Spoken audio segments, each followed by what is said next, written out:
6 चेंडू 25 धावा. शेवटच्या सामन्यामध्ये आकाशला आपण पाहतोय.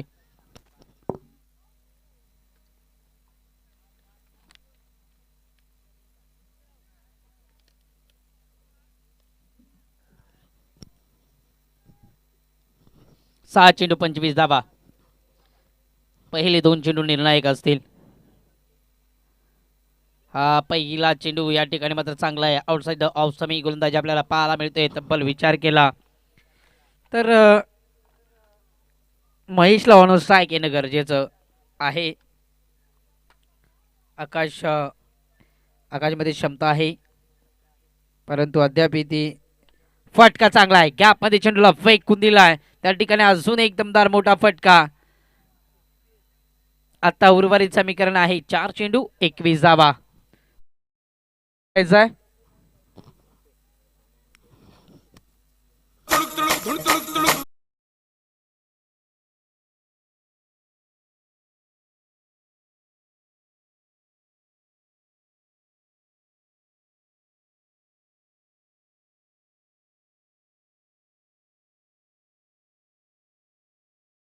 चला सामना चालू करायचा आहे पंच.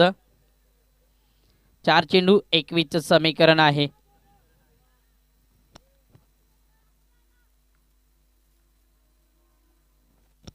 लवकर खेळांना ट्रेन ग्राउंड मध्ये नेल.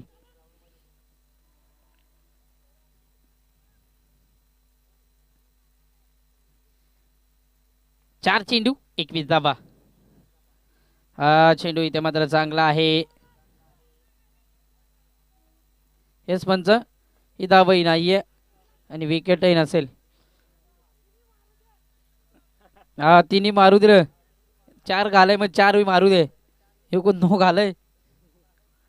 3 चेंडू 21 धावा. 3 चेंडू 3 षटकार जरी आले तरी 18 धावा बनवू शकतील परंतु एखादा हा फटका चांगला आहे. गॅपमध्ये चेंडूला फेकून दिलाय. षटकार आलाय. खेळाडू कक्षाला यातून मात्र सलामी देत असताना दोन्ही चेंडू आणि 15 धावा.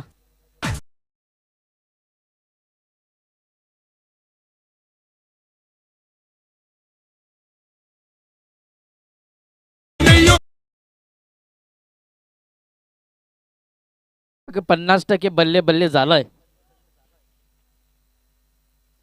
हा फटका चांगला आहे. गॅपमध्ये चेंडूला टॅप केले जाते. त्या ठिकाणी क्षेत्ररक्षक आहे बाला बादशाह.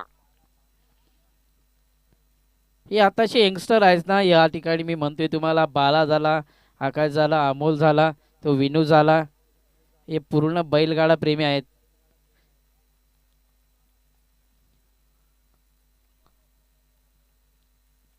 नक्कीच माणूस जिवंत आहे तोपर्यंत माणसाला कुठले तरी व्यसन हवं, एखादा नाद हवा, अन्यथा जीवन व्यर्थ आहे. फटका फसला आहे. त्या ठिकाणी क्षेत्ररक्षक आहे बाला. यास टिपला जातोय झेल. बाळा चेंडेल फुगा बांधा गॅस फुगा.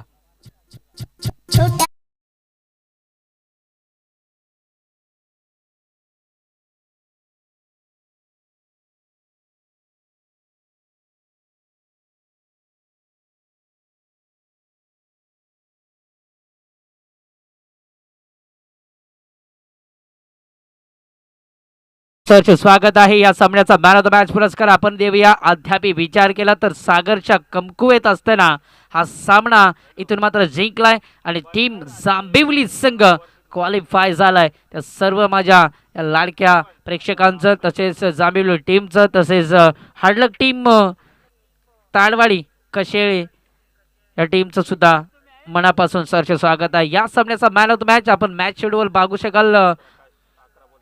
11 चेंडू आणि 33 धावा ज्याच्या बॅटमधून आपल्याला पाहायला मिळाल्या. प्रकाश यायचाय या सामन्याचा मॅन ऑफ दी मॅच पुरस्कार घेण्यासाठी. सेकंड करायचा लगेचच. या ठिकाणी नक्कीच संजय दादा आंबीर आहेत. त्यांच्या शुभ हस्ते आपण प्रकाशला मॅन ऑफ द मॅचचा पुरस्कार देऊया. आणि उद्याचे लॉट्स या ठिकाणी आपल्याला पाहायला मिळतील.